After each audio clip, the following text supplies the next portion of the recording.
My name's Michael McDermott. I was born in 1829 in Connemara on the wild coast of Ireland in Galway Bay. My father was a famous storyteller, and many a time when I was a lad, he would tell stories of leprechauns going to America to find a pot of gold at the end of the rainbow. So I vowed that when I grew up, I would sail to America. When I was 14, my teacher gave me a book to read. It was written by a man called William Charles Wentworth, and it had a very long title. A statistical, historical and political description of the colonies of New South Wales and its dependent settlements, with particular enumeration of the advantages with which these colonies offer for emigration and their superiority in many respects over those possessed by the United States of America. According to the book, there were great opportunities to be found in the colonies, and New South Wales was the place to find freedom, prosperity, and happiness. By the time I had finished reading that book, it had changed my mind about going to America, and I decided to go to Australia instead. So on a cold, damp day in October 1851, wearing my sturdy boots and my new corduroys, I set off for the other side of the globe. It was hard to leave my family behind, but they knew I was doing the right thing. I travelled on a sailing boat called the Champion, and a mighty uncomfortable journey it was too. When we finally arrived in Sydney town, it was nothing like any of us expected. It was a city with shops and banks and taverns and theatres, big buildings and busy streets. There were lots of big public buildings being constructed that Governor Macquarie had planned, so it was no trouble for me to obtain work as a carpenter. Then one night when I was having a glass of stout in the Volunteer Hotel, I met a fellow called Henry Parkes. Henry was the editor of a newspaper called The Empire. When he found I was such a good writer, he employed me as a journalist in his office. When Henry Parkes became a member of the newly formed Legislative Assembly, I was given the job of a clerk in Parliament House. My work was to record the fiery debates that went on in Parliament. His biggest rival was William Charles Wentworth. William Charles Wentworth, the very man who had written the book I'd read when I was a lad, the book that had brought me to Australia instead of America. He had carved a track across the Blue Mountains with Blaxland and Lawson. And he was a founder of the great Sydney University. While I was working in the Legislative Assembly in Parliament House, I met the beautiful Irish colleen Maria Pick, who had only recently arrived from Kilkenny with her father. It wasn't long before we married and settled down to have a family. I was very proud to have a husband working at Parliament House. When Michael came home one day with the news that he was leaving the Legislative Assembly, I was not at all pleased, as it seemed he would be working his way up in the world of politics had he stayed. The position at Customs House as Superintendent of the Coast Guards really appealed to me, as I would be out on the water getting plenty of fresh air. It was an interesting occupation and a far cry from the boredom of Parliament House. Michael was a man of action, and he was always out on the water inspecting the ships coming from all over the world. The trouble was, we were forever moving. Our little family had been very happy living in our little house in Forbes Street, but then we had to move to a bigger house in Burke Street, where the view of the harbour was better. After a while, somebody built a bigger house next door, so we had to move to another house in Forbes Street, then to a taller house in Stanley Street. One day, when I'd been working with Wentworth, he'd taken me with him when he went hunting. We'd rode all the way through Randwick Forest to Botany Heads. From the moment I set eyes on Botany Bay, I knew it was the place I had to be. It looked for all the world like the wild coast of Galway Bay. It took me straight back to me childhood, so it did. There was a big stone watch house standing on the hill overlooking the bay. It had been built in the days of Governor Macquarie, who was now being used as a dwelling for a customs officer called Ames. I was intrigued. So when I heard that Ames was wanting to move back to Sydney, I immediately applied for the job. I thought I must be coming a bit earlier to get the place ready for my family. I have a wife and 3 children and another on the way, so I must be getting it fixed up for them. You be busy? Actually, yes, the bay has been fairly busy recently. You have to board every vessel that enters the bay and examine the cargo. Bit of a bore, really. Most of the vessels come from Gerringong, Jarvis Bay, Maruya, that sort of places with shells, fish, oysters, billet wood, that sort of thing. I'll be glad to leave this place. Let's get the introductions over and I'll be on my way. I can't tell you how glad I am you've come to take over this job. It'll be all right for you with a wife and family.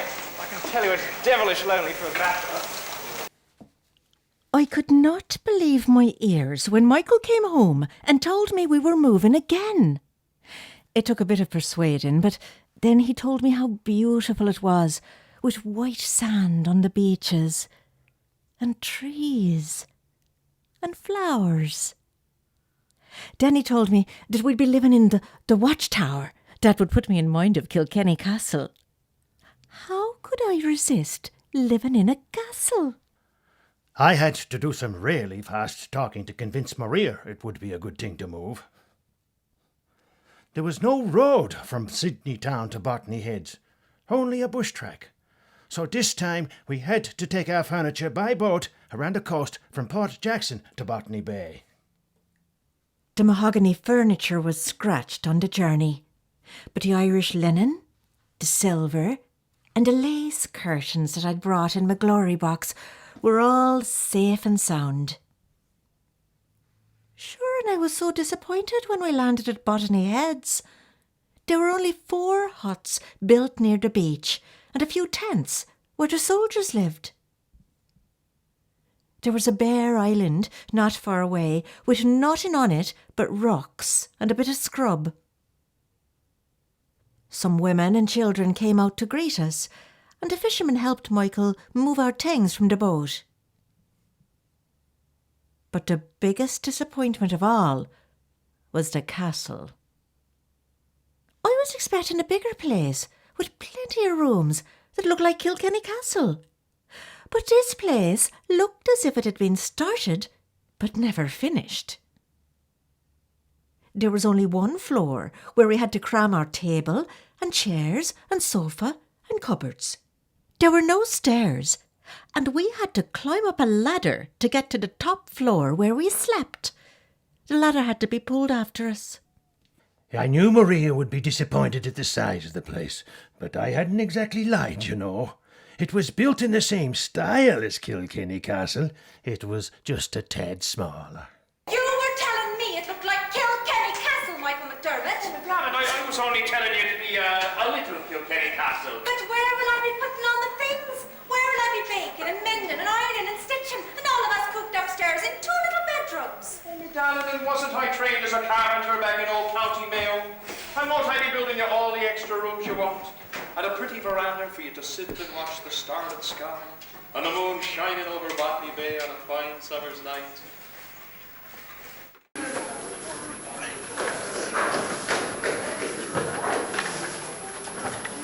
And the children having to go to a ragged school to get their education. Oh, and that's another thing. What about their education? I didn't notice any schools around here. We'll bring out a governess for them. Thank the Lord, this is a free country. It's not against the law in this country for an Irishman to read and write.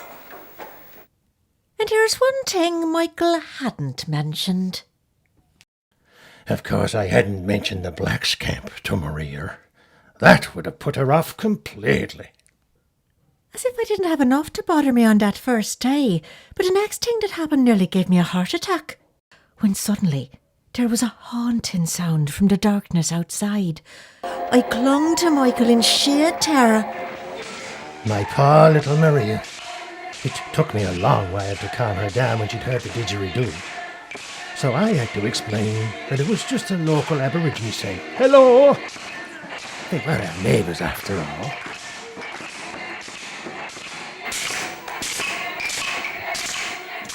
He had a right to tell me about these people. I'd never seen a black man before. It took me a long time to get to know them and to find out how kind and loving they could be.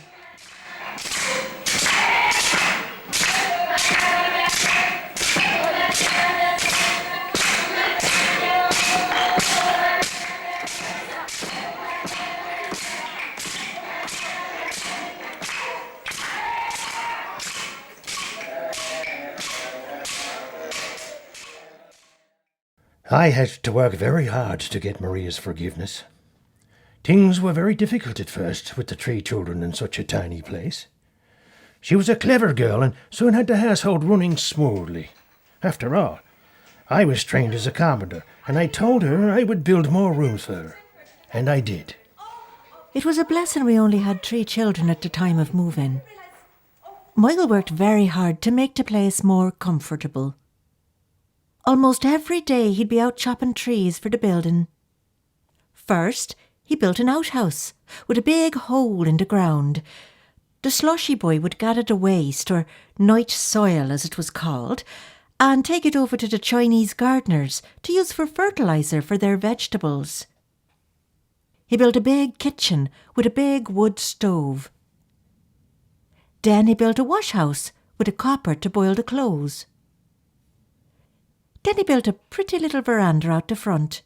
We would sit there on a fine summer night under the stars and look at the moonlight on the water.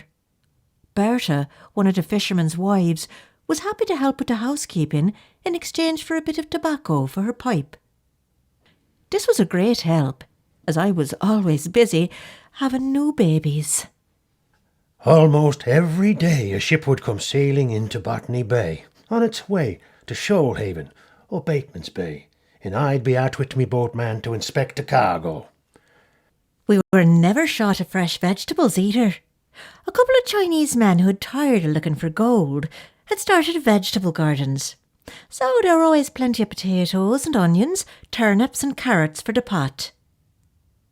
It was certainly a wonderful place to bring up the children. My next building was a bedroom for the new governess. I had a bit of trouble finding a teacher in Sydney town. When I met Miss Delia O'Brien, she was at her wit's end. Tired and disappointed at not finding her brother, she was more than grateful to accept a position in the country as a governess. What's your name? This is Ellen. This is Bessie and this is Thomas. So it's yourself, is it? How do you do? And may you find yourself welcome in our home. As soon as I met Delia O'Brien, I knew I had found a friend. The children loved her. She was a very good teacher. Her father had been a squire and had taught her well. Delia O'Brien was a great asset to our little family. She looked after the children well and Maria liked her. As for me, well, I must say I enjoyed having 2 pretty women around the place. Delia, with her red hair and green eyes, was such a contrast to my dark-haired, flashing-eyed Maria.